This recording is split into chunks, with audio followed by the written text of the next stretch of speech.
Bonjour, c'est Gilles sur boursicoté.com. Voici l'analyse technique du CAC 40 pour cette journée du vendredi 3 octobre 2014. Et suite à la forte baisse qui a été enregistrée la veille, eh bien c'est une bougie d'hésitation que le CAC 40 inscrit aujourd'hui avec ce doji quasi parfait puisqu'il y a à peine un point de différence, un point et demi entre le point d'entrée et le niveau de sortie. Une bougie qui s'inclut totalement dans la précédente, ce qui donne ici un harami sur cette configuration. Du point de vue des indicateurs techniques, nous avons quelque chose qui est relativement stable finalement. On est dans la continuité du point de vue du RSI avec une évolution plutôt baissière. Le stochastique confirme son entrée en zone de survente et le MACD continue d'accompagner le mouvement. Du point de vue des volumes, nous avons une baisse des volumes sur une séance qui est haussière puisque l'on clôture à un niveau supérieur au niveau de clôture de la veille, ce qui va un petit peu dans le sens d'une continuité baissière puisque nous avons des forts volumes donc sur la séance d'hier et sur les séances précédentes, en tout cas en ce qui concerne les séances baissières, avec des volumes ici qui baissent sur une reprise haussière, ce qui veut dire qu'il n'y a pas eu de conviction acheteuse suite à la forte baisse qui marquait pourtant des signaux d'excès sur la séance d'hier. La volatilité baisse et donc nous avons quelque chose qui finalement reste dans la continuité. Alors, je vous avais indiqué la possibilité d'avoir ici une ouverture à l'extérieur des bandes de Bollinger. Alors là, c'est un cas assez particulier, ça, je vais en profiter pour faire une petite parenthèse. On a ouvert ici sur cette zone qui était finalement très proche de la bande de Bollinger. Au moment où on a ouvert, on était quasiment sur le même niveau puisque cette bande est calculée sur le niveau de clôture qui est quasiment similaire. Le problème sur ce genre de configuration, c'est qu'effectivement on ouvre sur proche de la bande de Bollinger, mais à l'extérieur. Donc on se dit ça va réintégrer. Le problème c'est que si ça descend, la bande qui va être calculée avec la moyenne mobile qui va baisser plus un écart type qui va monter, va s'écarter d'autant plus et va finalement venir recouvrir le niveau d'ouverture.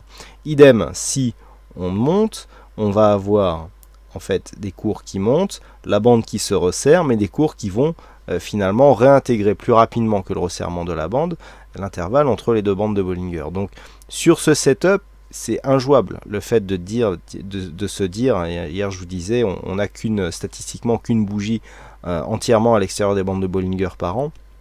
Effectivement, c'est impossible à jouer si l'ouverture se fait d'une manière proche, parce qu'il suffit qu'il y ait un petit peu de volatilité pour que, de toute manière, on ait une partie de la bougie qui se retrouve à l'intérieur au niveau de la clôture. Donc, il faut faire attention quand on joue ce setup, et d'ailleurs, pour cause, malgré la phase d'excès que nous avons eu hier, eh bien, le retour ici a été très faible. Il n'y a aucune conviction acheteuse sur ce mouvement. Alors, si nous traçons les retracements de Fibonacci, je dirais, sur la phase directe, eh bien nous avons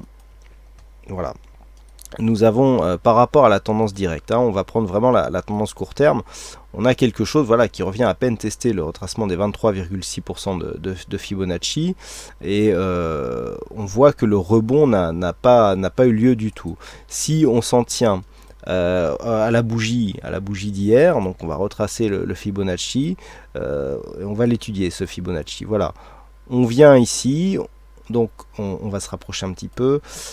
On vient ici ouvrir entre le 23,6 et le 38,2.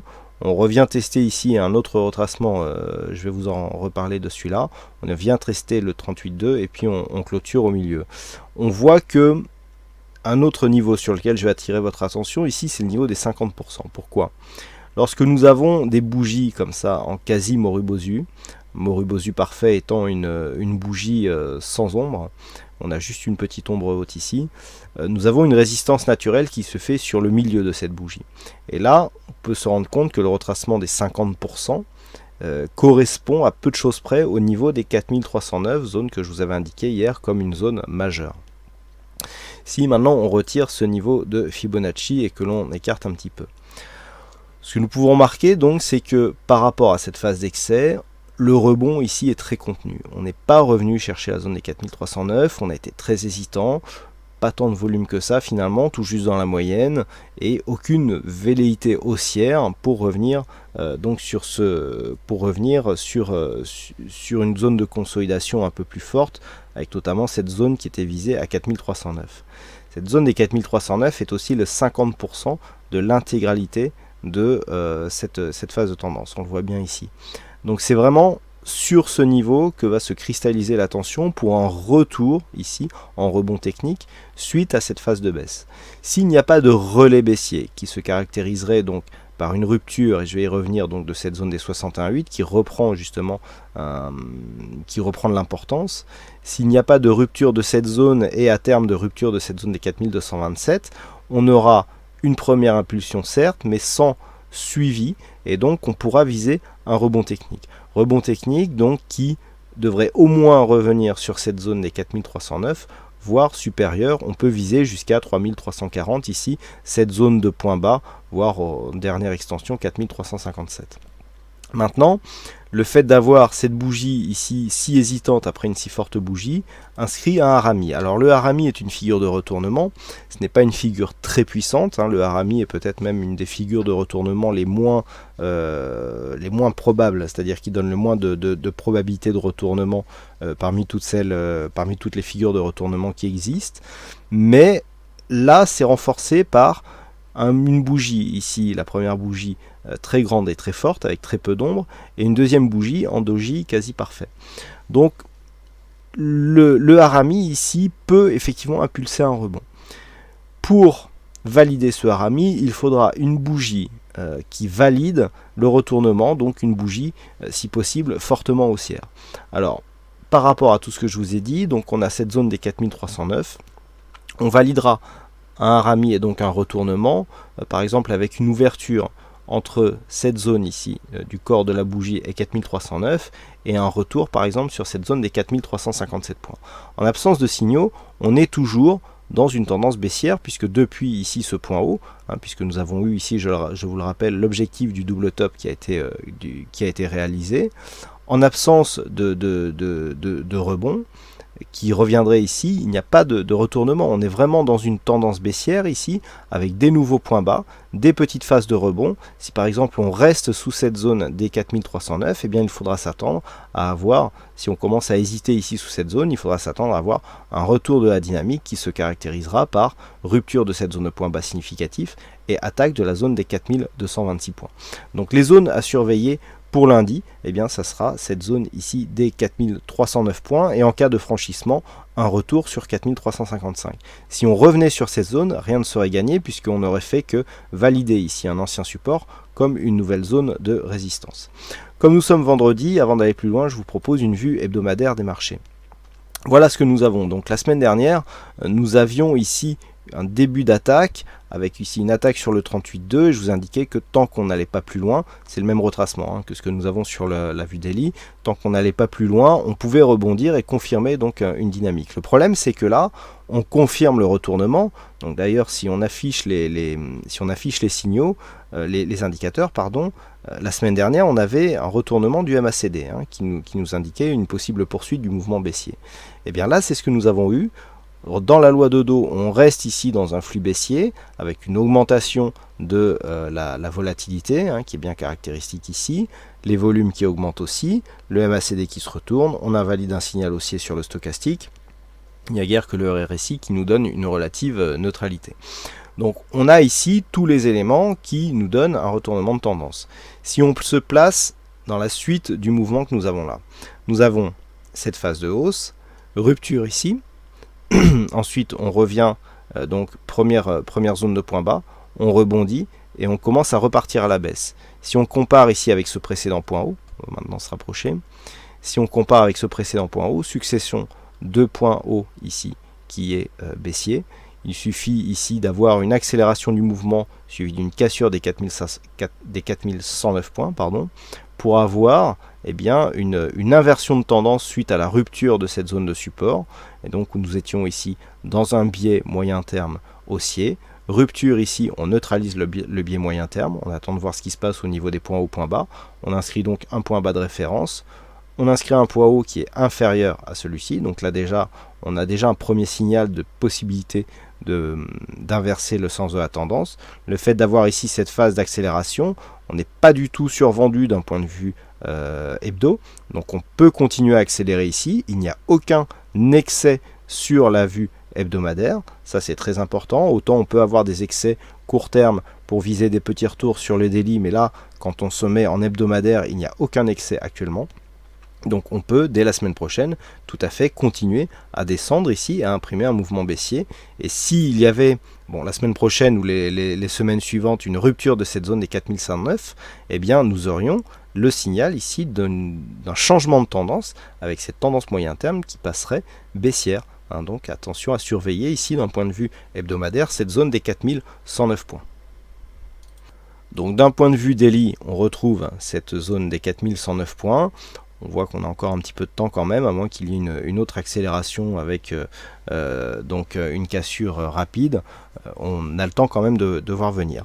Donc les zones pour lundi, eh bien on retrouve les mêmes zones, donc ce que je vous ai indiqué tout à l'heure.